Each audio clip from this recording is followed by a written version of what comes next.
As technology professionals in R&D, our role is building high-speed and low-latency infrastructures for throughput, and we tend to associate that with research. It's always exciting when we can align those services with the performing arts and the humanities. Excited to introduce Dr.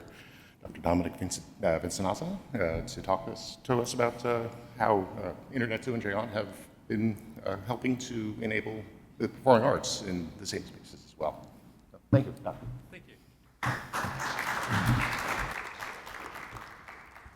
Good morning, and thank you very, very much for being here.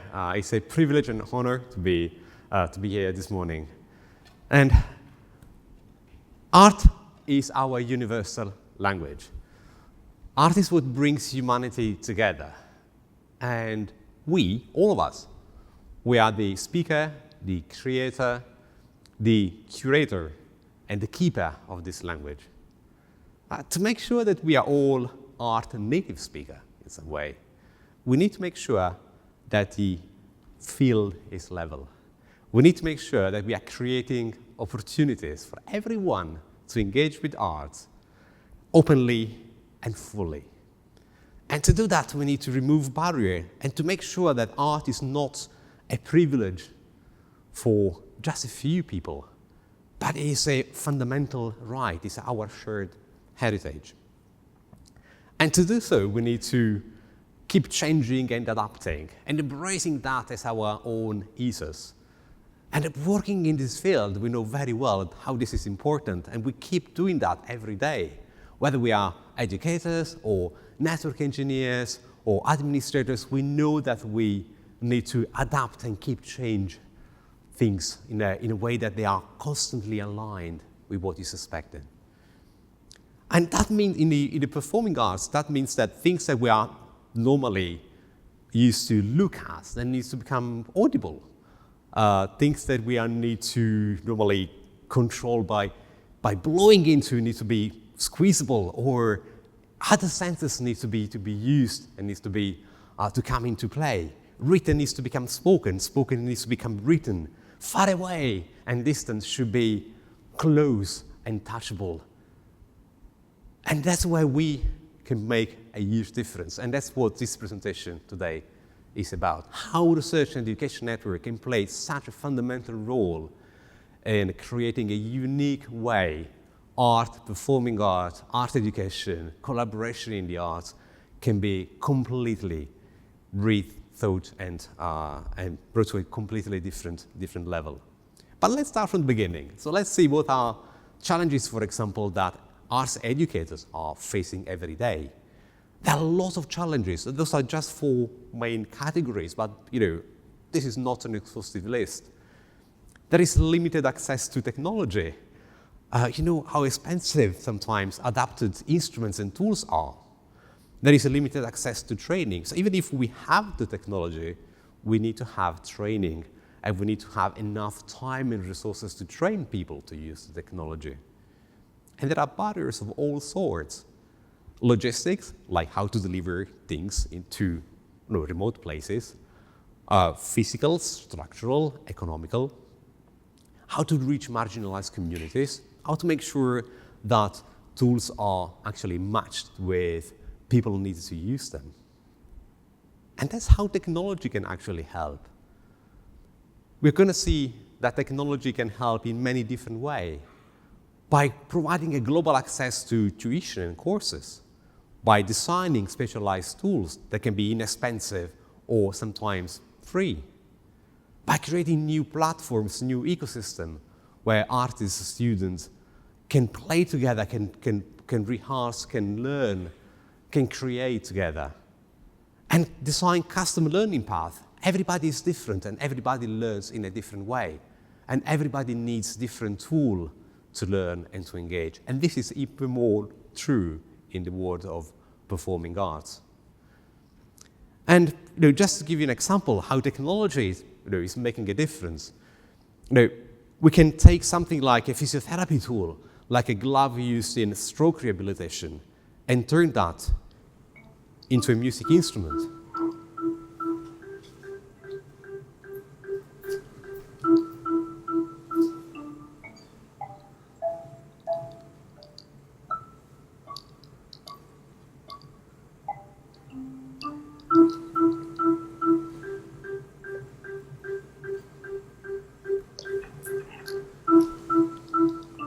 So even if somebody has lost the fine motor skills, can still make music.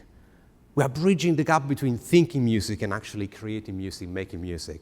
That's just another example. Again, stroke rehabilitation. We're using another physiotherapy tool to make music.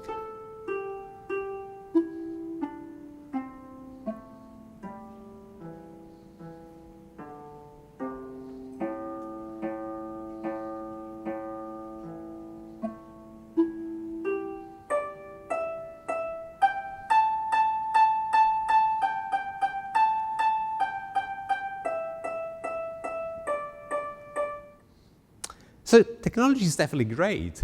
We have sensors, we have tools to create customized, bespoke things and adapted instruments that a stroke patient can actually use to make music. But it's when technology and network are coupled together that the real magic happens. It's when the isolated intervention and really great thing that happened in a single place can scale up and can turn into an entire community strategy. And the network can make a community as big as we want, as we are going to see. So the community is the key aspect here. And it can only happen if you have the technology and the research and the education networks that we are all involved in. And that is something hardwired in our brain. So we are hardwired connectors. We all feel really naturally the need of connecting, of creating a community. Probably us working in this field even more than others. And, just to show you this is not new, that people have always had that desire of making communities and connect around the arts. Just a couple of examples. 1874, Elisha Gray invented the musical telegraph. 2 years before that, the telegraph was invented. And it was not invented by musicians or for musicians. It was created for exchanging information for military, financial, societal purposes. But it only took 2 years for musicians to actually hijack or exploit or use this technology to actually do something groundbreaking. Elisha Gray had a little keyboard where each key was a little switch connected to a cable that were connected to a little buzzer somewhere else that was ringing at a specific frequency. So that means that I could be here with my keyboard and I can deliver a concert somewhere else. Now we take these things for granted, but in 1876, that was absolutely mind-blowing. For the first time, there was the concept of a concert hall blurred into something that it was as large as my cable could actually go through and reach. This was the first time that the concept of a larger community started to emerge. Like, I don't need to be in the same room. I can be somewhere else. I can deliver the concert in a different place. 1876. And a few years later, something even bigger happened. Thaddeus Cahill invented the Telharmonium. $200,000, 60 feet, 200 ton, really massive machine. Got big cogwheels inside those silos there that were spinning and electromagnets picking up, the signal and creating audible waves. And everything was controlled by 2 keyboards. So that means that you can actually play a keyboard and make sounds. It was the first electronic keyboard. It was the grandfather of the Hammond organ. But what is really amazing here is this. That's the telephone. Now, at that time, under 50 years ago, we could create audible waves, but we couldn't listen to them because loudspeakers were not invented yet. The only loudspeaker, so something similar to a loudspeaker that was available, was inside our telephone. It was like charcoal with a membrane. It was good enough to hear the voice, but that was it. So the telephone played an absolutely crucial role there. And what made this act really incredibly brilliant and groundbreaking as well is the fact that people could actually ring that person, so they could actually play by these Beethoven C sharp minor sonata or Goldberg variation, and the person would actually play and stream to the telephone to the other person home who could actually listen to this. And this was so absolutely massive that in 1920s they had to stop using it because the entire phone line in New York City was completely jammed by this. But again, telephone line was not invented for musicians by musicians, but look at that. Streaming on demand. We don't have anything like that today. I wish I could actually ring somebody and say, can you please play that for me? But imagine how the concept of community enabled by network started to completely change the way people thought about making art or making music together. And fast forward to today, internet was not created with the artist in mind, was not made by artists, but it's the absolutely fantastic playground for art to happen. And Internet 2 and together with the other international relation and research and education networks, are providing, since many, many years, advanced network technology for the arts.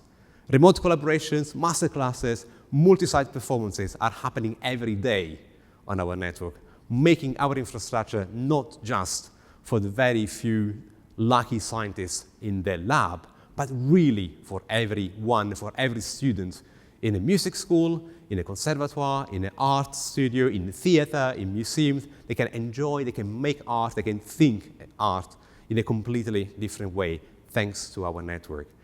And because we have such a fantastic intercontinental link between US and Europe that is there, that we talk about that in the previous years, multiple 100 gigabits per second, that means that this community is not just one continent or one nation, can be truly global.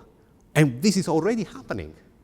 We already have lots of initiatives, masterclasses across continents. And the testimony of that is our joint network performing art production workshop, held in Europe and in the US annually since 2009. MPAPW is a collaborative project that is all centered around performing arts, making art together as a community, reaching out to new user communities, collaborating with entrants, so research networks, cultural organizations worldwide, enabling a cultural exchange on a scale that was never thought before.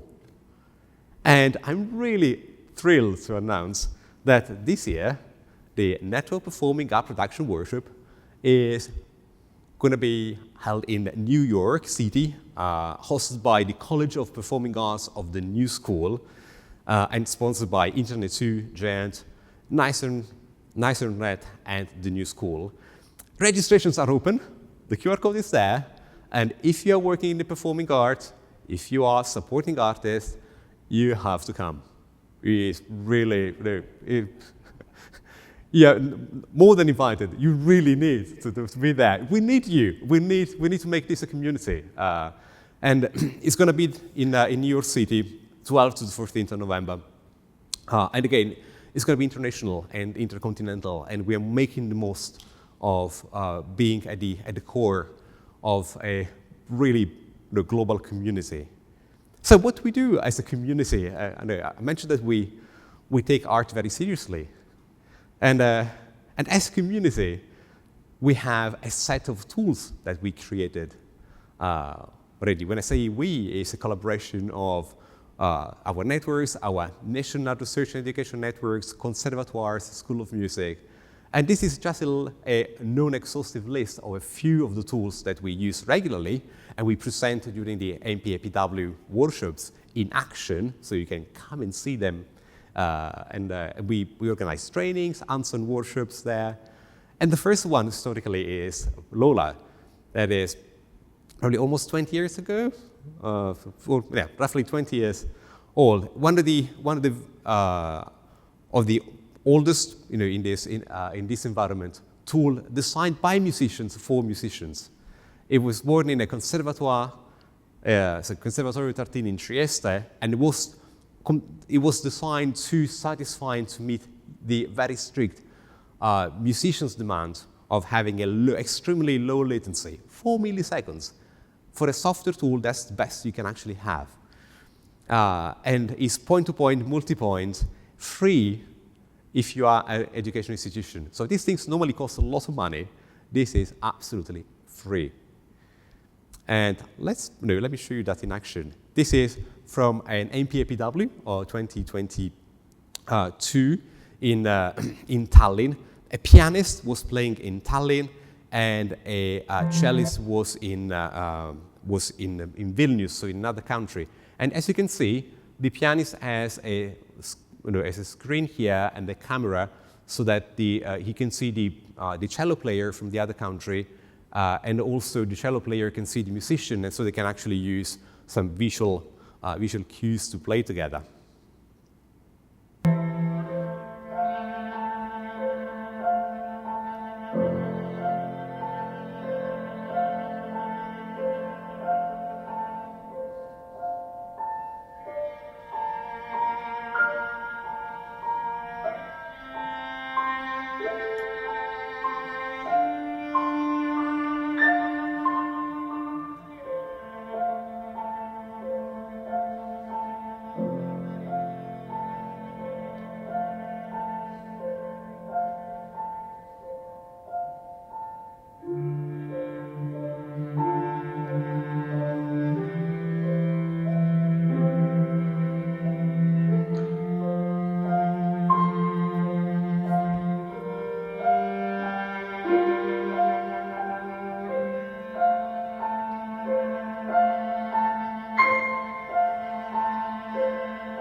And that was lovely. And during the years, other institutions started working on that. And one of the really interesting tools that have been developed is called UltraGrade, and it's from the Czech Republic National Research and Education Network called CzechNet. The reason why I like that, why I think it's very interesting, is because it's a software package that can run everywhere. I have it on my laptop. It can run on Linux, on Mac, on Windows. It's free, so it costs nothing giving it a try.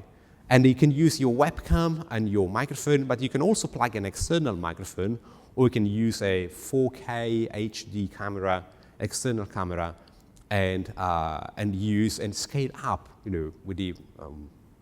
with the hardware that you have available. Latency is higher because the audio is compressed and the video is compressed. So that means that you can never reach the quality of LoRa, but the advantage is that you can run it on your laptop on a normal network. And this little excerpt is a piano duet. I was in Denver, and Matthew Gotthard was in Troy. We did a little demonstrations just using, and then again, that's used on my laptop and recorded from my laptop.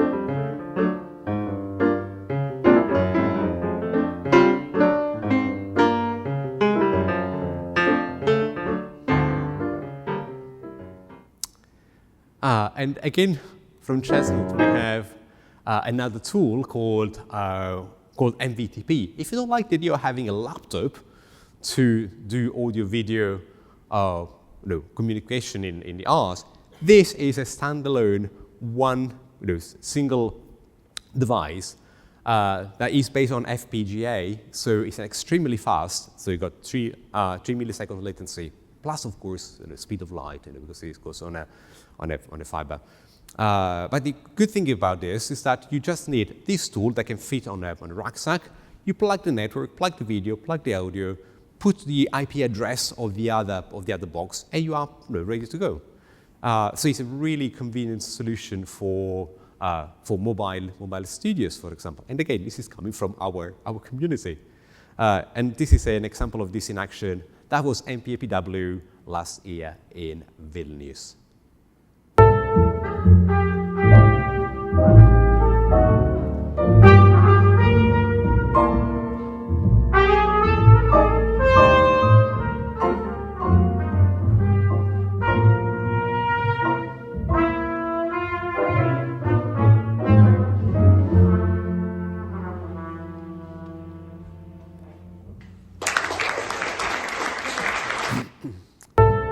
And in addition to hardware tools and software tools, we have also other solutions.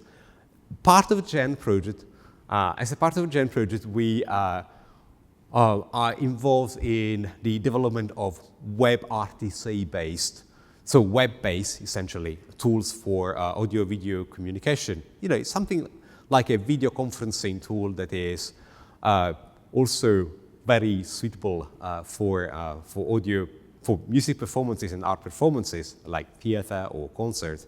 It's called EduMeet. It's completely free. It's open source. And you can use it from your laptop, from your mobile phone, because you don't need to install any software. And if you are an educational institution, you can decide to install your own EduMeet server inside your institution. And that is what SF Jazz in San Francisco did. So they are the first institution in the US having their own EduMeet deployment in there. And they are regularly using it. So we have someone from SF Jazz here. But instead of just talking about that, let me show you. So let's see. Let's connect to them. And let's see. Nothing could ever be as wild as love. So that's San Francisco now. And the wild is the wind and wild is the roaring sea. Nothing could ever be as wild as love.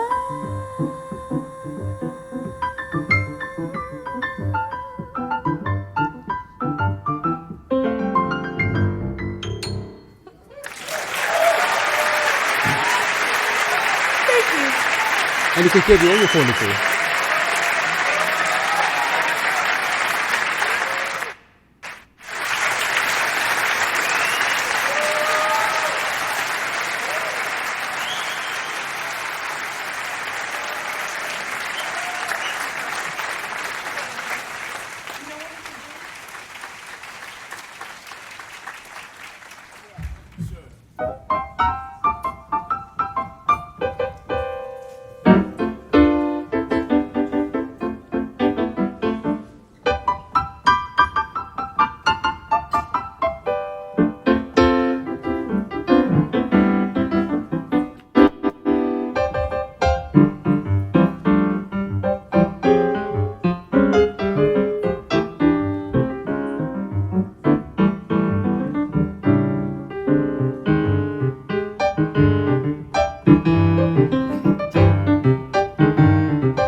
As love, whenever two hearts meet, wild as love. bitter but oh so sweet. And I know I must go wherever love takes me. Whatever love makes me, I will be. Like a fire burning beyond control, wild is love, deep in my heart and soul. And the wild is the wind and wild is the roaring sea. Nothing could ever be as wild as love. Wild is love. I feel terrible about this one.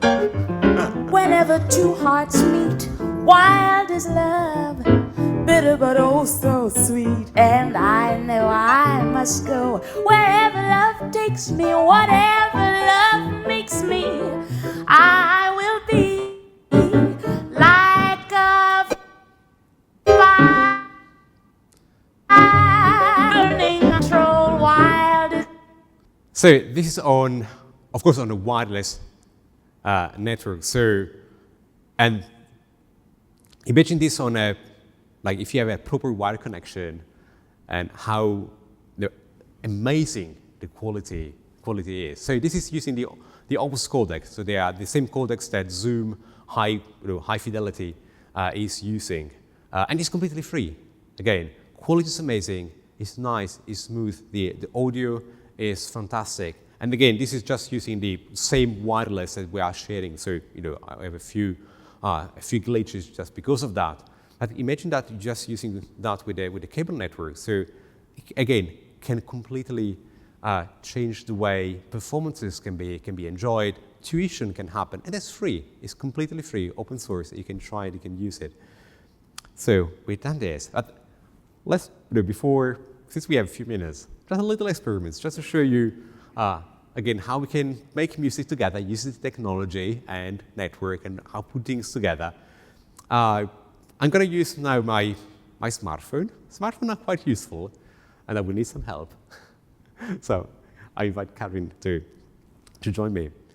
Smartphones are very useful devices because they have cameras, they have sensors, accelerometers, gyroscopes.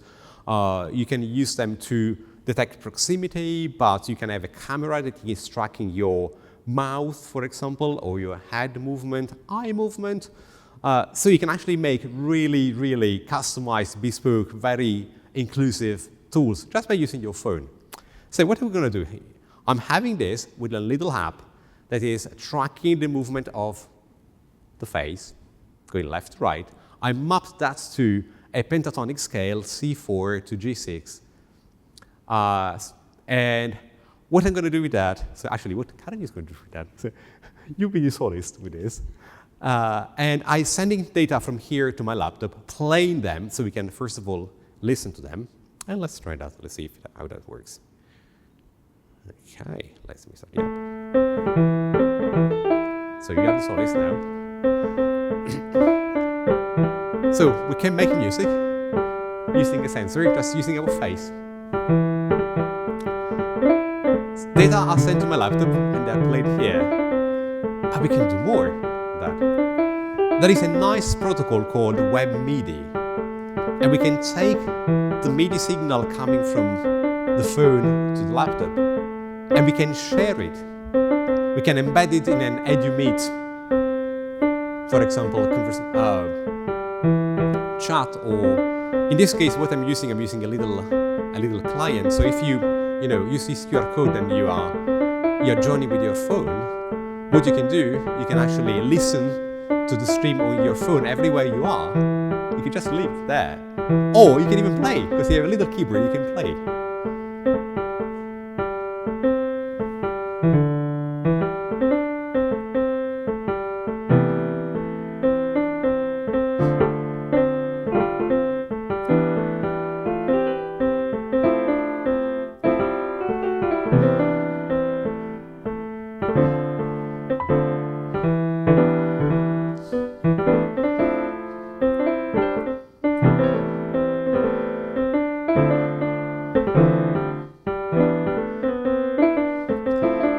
I can see there are 6 people here playing, which is amazing.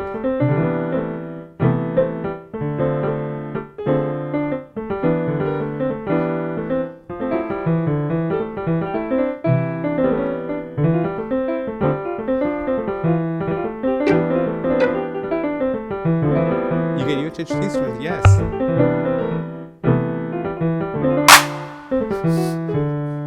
Who was that?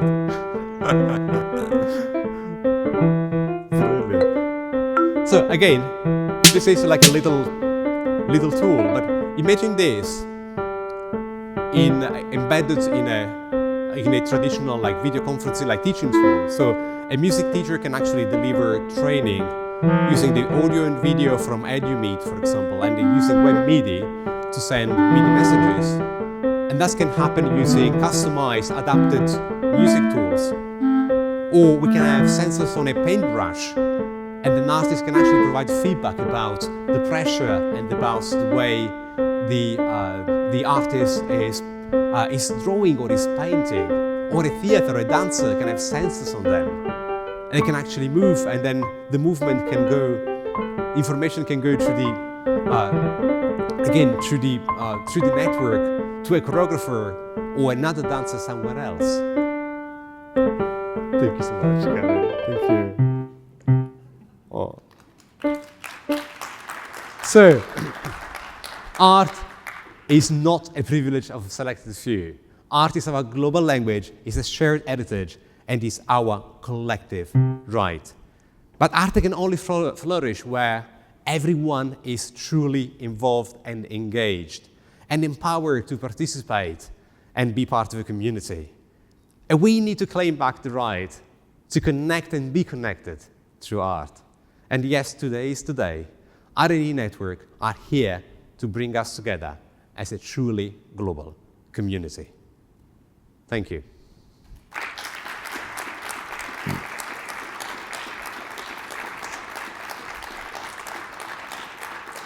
And thank you, Karin.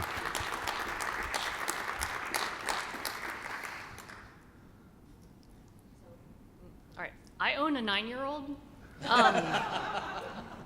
I don't see an app for that in the Play Store. Is there an app for that in the Play Store, and what's it called? Yes, it's called Music Kraken. Music what? Music Kraken. Kraken. Okay. Yes. And what is the That. ball thing? This is the. Okay. That's yep. Thank you. And what's the ball thing that was early on in the presentation? Where The ball was a physiotherapy squeeze ball that we equipped with an accelerometer inside. We had a special thread on the outside so that you could actually, if it was squeezed, it was changing the resistance, so you could actually detect squeeze.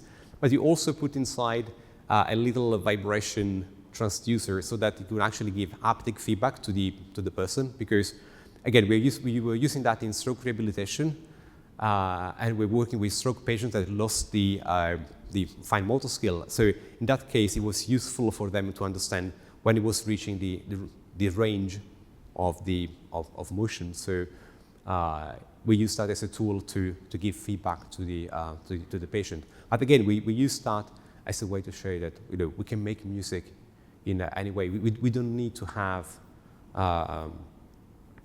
we don't need to have traditional music instruments. You can actually make music even with embed music in therapy, and actually work together with therapists to design interventions that can use music as a way to support rehabilitation. if you made that commercial, you could probably sell that to lots of people who own 9-year-olds. Thank you. Oh yes, the app has a. So I've got a few slides here about how to actually build. You can build your own instruments with the app. So you can use a keyboard, chords pad, or what I did was using this.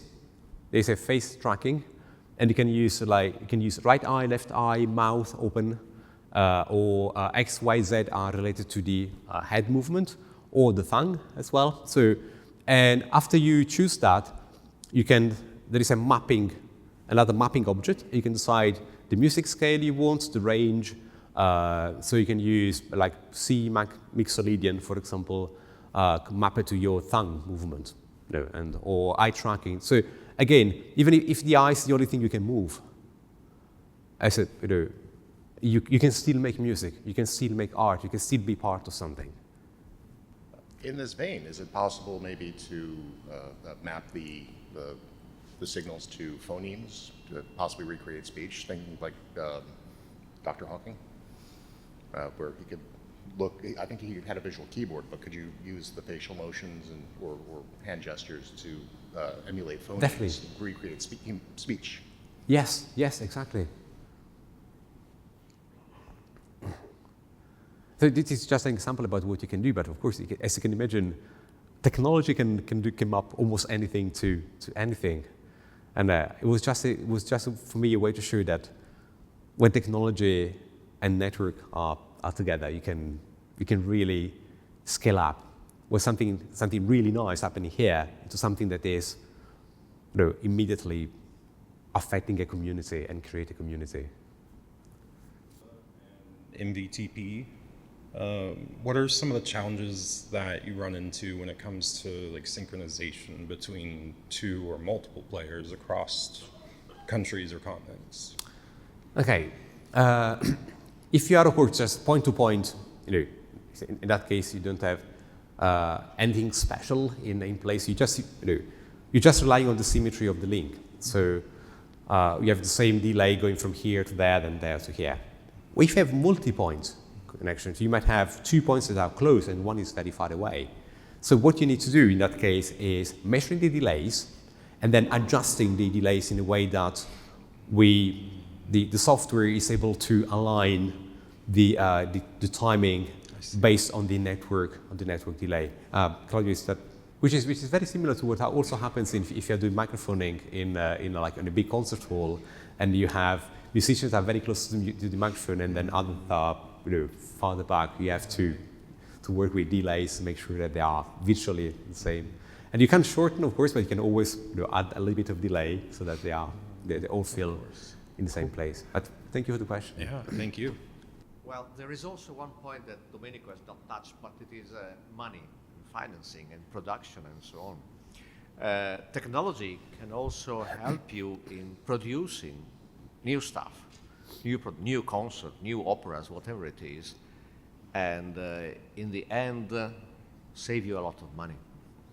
We just had on April the 11th the first performance of 3 new operas, which were created, written, put together on stage and whatever, where the whole process, which was a traditional opera production process, so writing the plot, translating the plot into songs, making the music, making the general rehearsal, producing the costumes, the scenes, everything of it, in 3 different theaters in Europe, one in Modena, one in Gdansk in Poland, and one in Helsinki at the Sibelius Academy.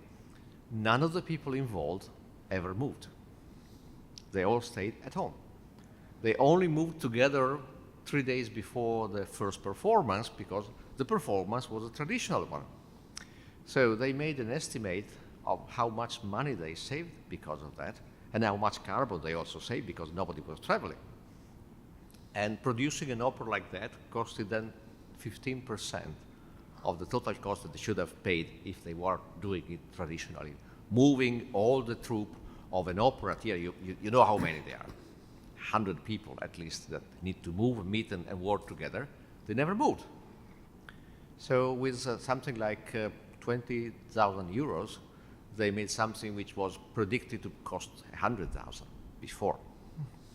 And that was the only possibility to make it. So it also saves you a lot of money. Okay, that's my financial head behind the scene, yeah?